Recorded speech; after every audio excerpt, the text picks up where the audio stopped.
শামীম ওসমানের কথার জবাব দেওয়ার জন্য আপনাদের আগামী 5 বছর জনগণের কাছে মাপ চাইতে হবে। কারণ সে বলে দিয়েছে যদি তারা আপনাদের সাথে চুক্তি না করতেন, আপনারা তাদের সাথে চুক্তি না করতেন, তাহলে জামাত ইসলামী ক্ষমতায় আসতো। আমিরে জামাত আজকে একটা কথা বলেছেন, 2024-এর আন্দোলন ছিল রিহার্সাল, মূল বিপ্লব আমাদের সামনে অপেক্ষমান। এই যে যারা গুপ্ত গুপ্ত বলেন, বলারই কথা, কারণ ওনারা নিজে গুপ্ত ছিলেন তো, যে যার স্বভাব সেই কথা বলতে অভ্যস্ত। যে আমরা গ্রামে স্কুল কলেজে যখন নিজেরা দুষ্টামি করতাম, বলতাম যার মনে যা ফাল দিয়ে ওঠে তা। তো এটা খুব স্বাভাবিক। তবে একটা কথা মনে রাখতে হবে, রাজাকার বলে একদল যেভাবে দেশ ছাড়া হয়েছে, আজকে কেউ গুপ্ত গুপ্ত বলে যদি আবার কারো উপরে আপনি জুলুম করেন, তাহলে একইভাবে আপনারও পরিণতি গ্রহণ করতে। আল্লাহ শুকরিয়া আদায় করছি, ক্ষমা চাওয়ার জন্য আসছি, সালাম দেওয়ার জন্য, ক্ষমা চাওয়ার জন্য আর দোয়া নেওয়ার জন্য, মানে সব আমার স্বার্থ আর কি, আপনাদের কোনো স্বার্থ নাই। হযরত ইউনূস আলাইহিস সালামের মতো নবী, উনি দাওয়াত দিতে তিনি তার কওম থেকে বের হয়ে গেলেন না যে আর।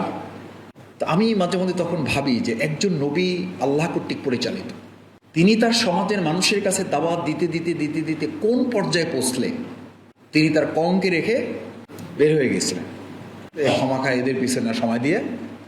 আমাদেরও মাঝে মধ্যে এরকম চিন্তা হয় না? এই বংশাল থানায় আসি যে কাজ করতেছি, কমে বাড়ে, কি যে হয় সহযোগী, সেই হিসাব রাখতেই আসি। আলটিমেট কি হবে? এই রকম বৃদ্ধি করে কি আসলে বিপ্লব হবে? এই কর্মী রিপোর্ট রাখায় কি আসলে সমাজ পরিবর্তন হবে? এই আমাদের মতো এই রফিকের ভাষায় আমাদের মাওলানা রফিকুল ইসলাম খান ভাই, এই ল্যাংরা লুলা, এই দুর্বল অসহায় প্রকৃতির কম বোঝালো গ্রামের কিছু মানুষ, ছোটোখাটো ব্যবসা বাণিজ্য করি আমরা, কোনো রকম খাই পড়ি, এই লোক দিয়ে এই সমাজ রাষ্ট্রে কি এমন হবে? সেই হযরত ইউনূস আলাইহিস সালাম যখন বেরিয়ে পড়লেন, আল্লাহ সুবহানাহু ওয়া তাআলার কাছে কি এটা পছন্দ হয়েছে? না হওয়ার মধ্য দিয়ে তিনি এক অন্ধকার থেকে, মানে একটা অন্ধকার জাতি থেকে বাঁচার জন্য যখন তিনি বের হলেন, আল্লাহ তাআলা তাকে 3টা অন্ধকারের মধ্যে ফেলেছেন। এগুলো যখন সামনে রাখি, মানে আমরা এলাকায় যখন কাজ করি, সিম্পলি একদম হতাশ, অসম্ভব, এই জাতি পরিবর্তনের আর কোনো সম্ভাবনা নেই। 2024-এর আন্দোলনের পর যদি কোনো জাতির পরিবর্তন না হয়, তাহলে আর কোনো সম্ভাবনা, আসলে তো সম্ভাবনা নাই। আমাদের অনেকে বলে ভাই ওনাদেরকে একটু ভালো পথে নিয়ে আসা যায় না? আমি বললাম ওনাদের যদি ভালো পথে নিয়ে আসা যায়, তাহলে জামাত ইসলামী আল কোরআন দিয়ে শাসন করে একটা ভালো সমাজ উপহার দিবেন, সেটা প্রয়োজনীয়তা কেন হবে? প্রয়োজনীয়তা তো এই কারণেই হবে, যখন কোরআন নাজিল হয়েছে কখন, মুহাম্মদুর রাসূলুল্লাহ সাল্লাল্লাহু আলাইহি সাল্লামকে সমাজ এবং রাষ্ট্রে আল্লাহ তাআলা কখন তাকে আগমন ঘটিয়েছেন? যখন মক্কার অবস্থা খুব ভালো। কোরআন নাজিল তখন হয়েছে যখন সব ঠিকঠাক আছে। কখন এসেছে? জাহিলিয়াতের একদম চূড়ান্ত লেভেলে যেই কোরআন এসেছে, সেই কোরআন দিয়ে আপনি সেই শাসন করবেন যার আগে সবাই ভালোভাবে দেশ পরিচালনা করছে। তখন যখন চূড়ান্ত খারাপ হবে, তখনই মানুষ ঘুরে ফিরে এই কোরআনের কাছে আসবে এবং আসতে বাধ্য হবে। আমার কেন যেন মনে হয় 2024-এর পরে যে এত হতাশা আল্লাহ তাআলা আমাদেরকে দেখাচ্ছেন, এটা দিয়ে আমিরে জামাত আজকে একটা কথা বলেছেন, 2024-এর আন্দোলন ছিল রিহার্সাল, মূল বিপ্লব আমাদের সামনে অপেক্ষমান। এই যে যারা গুপ্ত গুপ্ত বলেন, বলারই কথা, কারণ ওনারা নিজে গুপ্ত ছিলেন তো, যে যার স্বভাব সেই কথা বলতে অভ্যস্ত। যে আমরা গ্রামে স্কুল কলেজে যখন নিজেরা দুষ্টামি করতাম, বলতাম যার মনে যা ফাল দিয়ে ওঠে তা। তো এটা খুব স্বাভাবিক। তবে একটা কথা মনে রাখতে হবে, রাজাকার বলে একদল যেভাবে দেশ ছাড়া হয়েছে, আজকে কেউ গুপ্ত গুপ্ত বলে যদি আবার কারো উপরে আপনি জুলুম করেন, তাহলে একইভাবে আপনারও পরিণতি গ্রহণ করতে। আমার মন বলে ওই রাজাকার দিয়ে যেমন ওই সরকারের পতন হয়েছে, আগামী দিন এই সরকারের পতন এই গুপ্ত দিয়ে সরকারের পতন হয়েছে। ভাইয়েরা, আপনারা আন্দোলন করেছেন, আপনারাই তো জানেন কে কোথায় আমরা ছিলাম।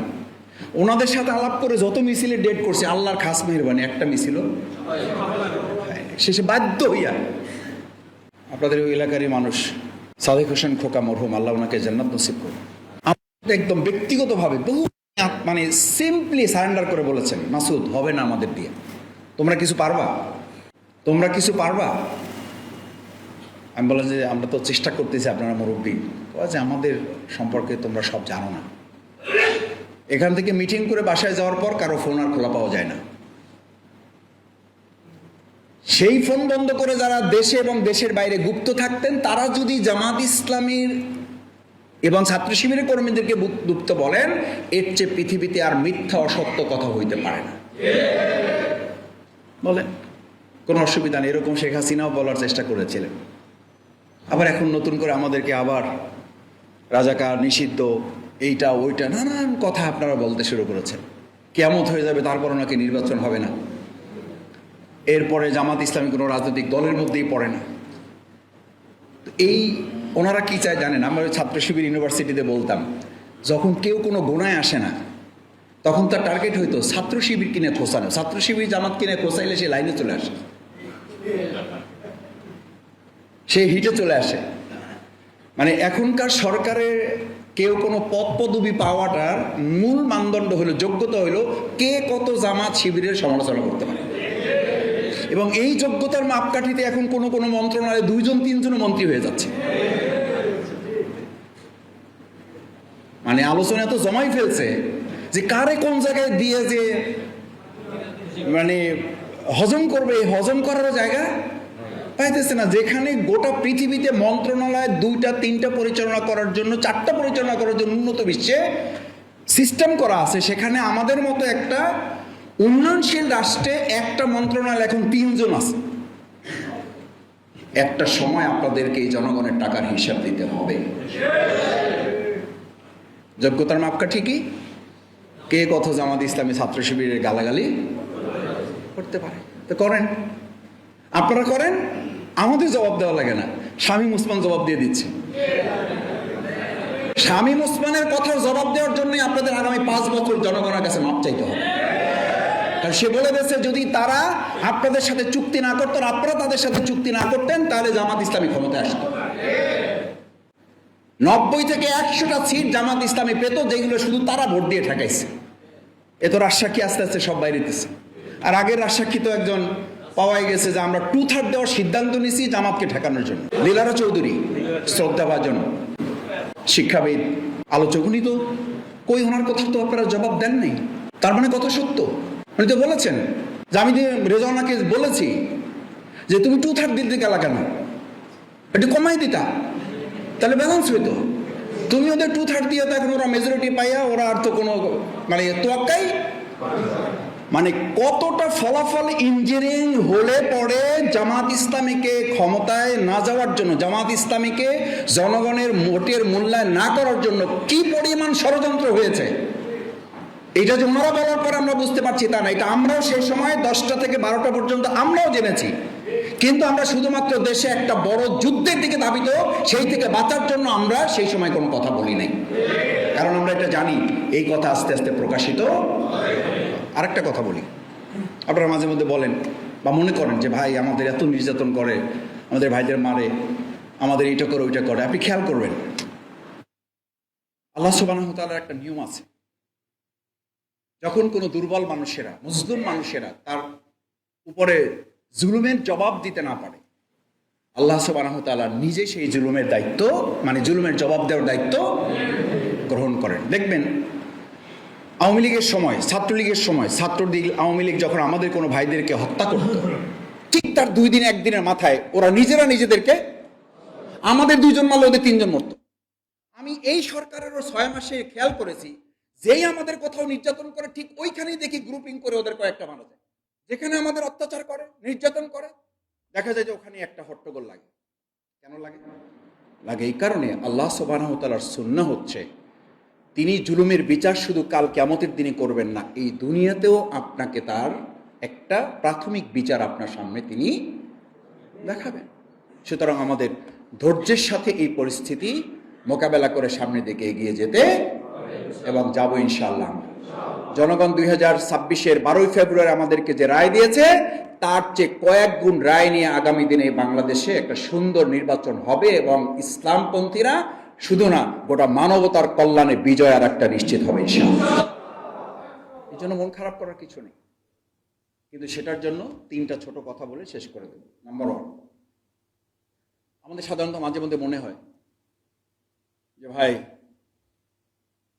2008 থেকে শুরু করে 17 সাল, 21 সাল, 23 সাল, 24 সাল পর্যন্ত লড়াই করে আমরা একটা জায়গায় আসলাম, মনে করলাম এখনই বোধহয় শেষ, আমাদের আর লড়াই করতে হবে না। কিন্তু আমাদের মাথায় রাখতে হবে, আমাদেরকে আল্লাহ সুবহানাহু ওয়া তাআলা এই পৃথিবীতে প্রেরণ করেছেন আমাদের এই সমাজ রাষ্ট্র পরিচালনায় ত্যাগ এবং কোরবানির মাধ্যমে সামনের দিকে এগিয়ে যাওয়ার জন্য। দুনিয়াটা ইমানদারের ভোগের জায়গা না, আর দুনিয়া সিজদুল মুমিনিন। এটা একটা কারাগার। কারাগারের সবচেয়ে বড় অসুবিধা হলো সব পাওয়া যায়, শুধু কি পাওয়া যায় না? স্বাধীনতা পাওয়া যায় না। আপনি ইচ্ছা মতো চলা যায় না। আল্লাহ সুবহানাহু ওয়া তাআলা ইমানদারদেরকে এই ইচ্ছা মতো আপনি চলতে পারবেন না। আল্লাহর ইচ্ছা মতো চলা, আল্লাহর নীতিমালা মেনে চলা এবং ত্যাগ করবার এই মানসিকতা নিয়ে সামনের দিকে আমাদের অগ্রসর হওয়া, এই আশায় যে আমরা দুনিয়ায় ত্যাগ করব, জান্নাতে ভোগ করবো। আর এখানে যদি ভোগ করি, জান্নাতের ভোগ থেকে আমরা হয়তো বঞ্চিত হব। সেই জন্য জান্নাতুল লিল কাফিরিন, কেউ যদি এটাকে আরামের জায়গা বানিয়ে নেয়, তাহলে সে যে জামাত ইসলামী রকম থাকে না তা না, তার কি থাকে না, ইমানের ব্যাপারেই বলা হয়েছে তার পরিচয় হয় সে কাফের। সুতরাং আমাদের এটা মাথায় নিয়ে চলতে হবে যে আমাদের সামনে যে দিনগুলো আছে সেই দিনগুলো লড়াই সংগ্রাম করি। রাসূল করিম সাল্লাল্লাহু আলাইহি সাল্লামের ফিতরাতের মধ্যে, তার স্বভাবের মধ্যে ছিল আল জিহাদু খুলুকি।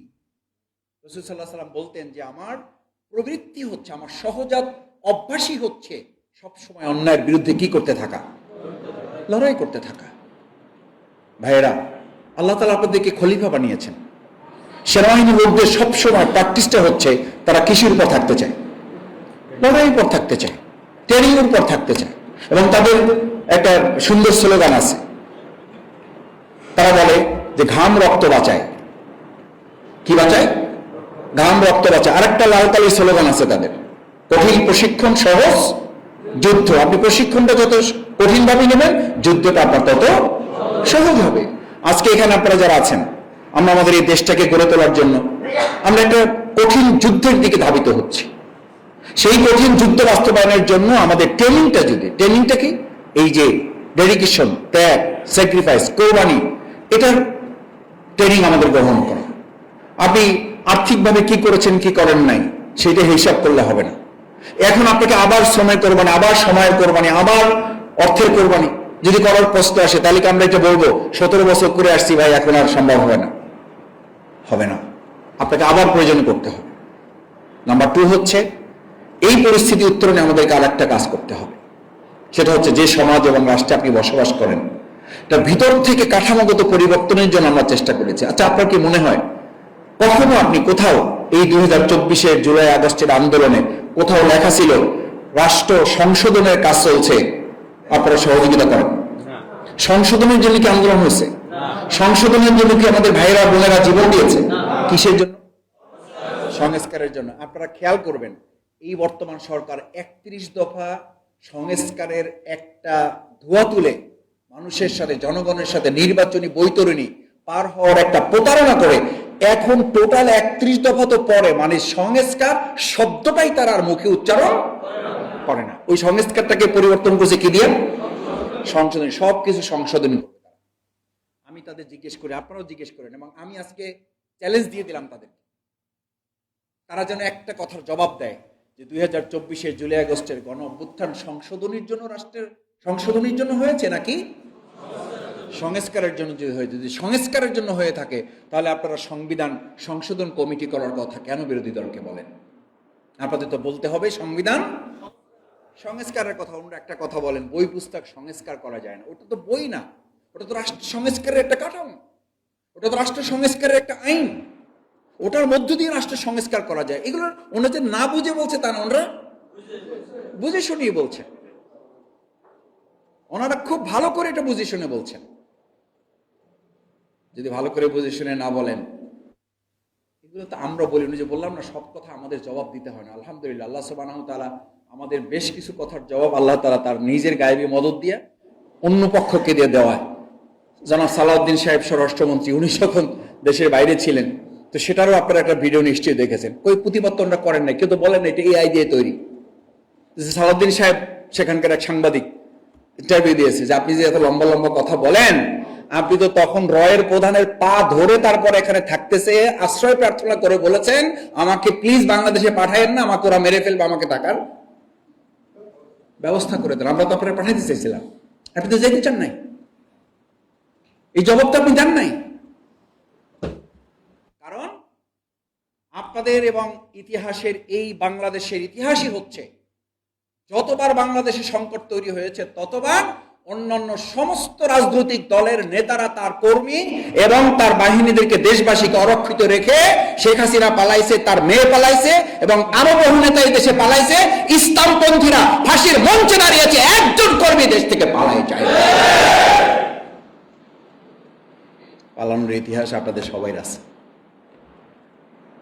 কেউ বাঁচার জন্য গেছেন, কেউ ভালো থাকার জন্য গেছেন। এই বাঁচার জন্য, ভালো থাকার প্রশ্ন কি জামাত ইসলামী নেতাকর্মীদের ছিল না? এই সুযোগ কি আমাদের সামনে আসে নাই? এসছে, প্রস্তাব এসছে। আমাদের নেতৃবৃন্দরা একজন সমর্থক, একজন কর্মীরও উদাহরণ আপনারা পেশ করতে পারবেন না যারা দেশ ছেড়ে অন্য কোথাও চলে গিয়েছে। সুতরাং দ্বিতীয় হচ্ছে কাঠামোগত পরিবর্তন। সেই কাঠামোগত পরিবর্তনে শিক্ষা, স্বাস্থ্য, দেলোয়ার ভাই এগুলো বিস্তারিত বলবেন।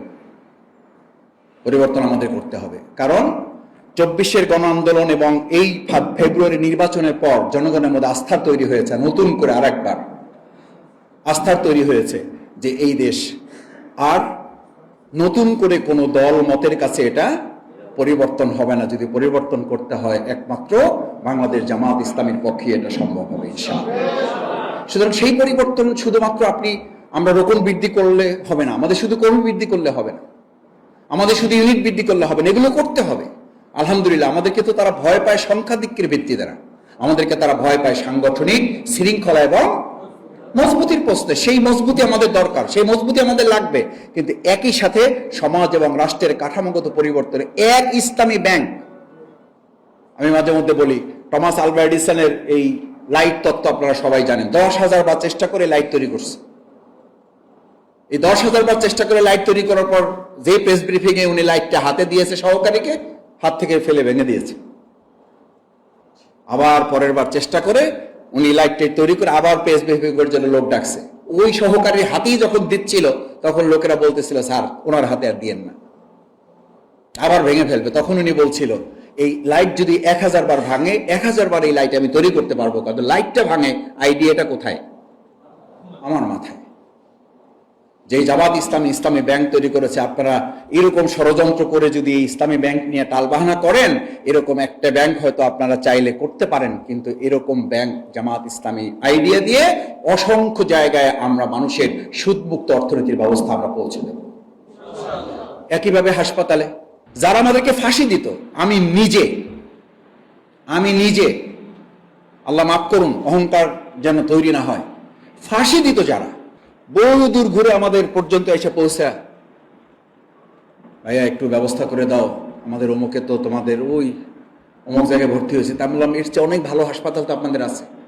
লুকাই আমাদের হাসপাতালে যেত। বললাম, আপনারা দেখলে তো ওই হাসপাতালের লোকেরা ভালো চোখে দেখবে না। বলছে, না অসুবিধা নেই, তাও ঝুঁকি নিয়ে হইলো যাও, যান। চিকিৎসা করিয়ে দিয়েছি আমরা, চিকিৎসা করে দিয়েছি। মীর কাসেম আলী এই পর্যন্ত ওনারা খবর পৌঁছে এসেছেন যে আপনার হাসপাতালে আমরা ভর্তি, সেই লোকরাই ওনাদেরকে ফাঁসি দিয়েছেন। আর মীর কাসেম আলী ওখান থেকে বলেছেন ওনার চিকিৎসায় যা যা করা দরকার আপনারা করবেন। আলহামদুলিল্লাহ আমাদের চিকিৎসা কি তারা বন্ধ করতে পারছে? আমাদের চিকিৎসা সেবায় এখনো তারা বলে আলহামদুলিল্লাহ এই একটা জায়গা যেখানে গেলে মনের মধ্যে একটা প্রশান্তি পাওয়া যায়। সুতরাং এরকম হাসপাতাল এখন আমাদের আরো বাড়াতে হবে, এরকম শিক্ষা প্রতিষ্ঠান আমাদের আরো বাড়াতে হবে, বিশ্ববিদ্যালয় আমাদের বাড়াতে হবে। না লাগবে না?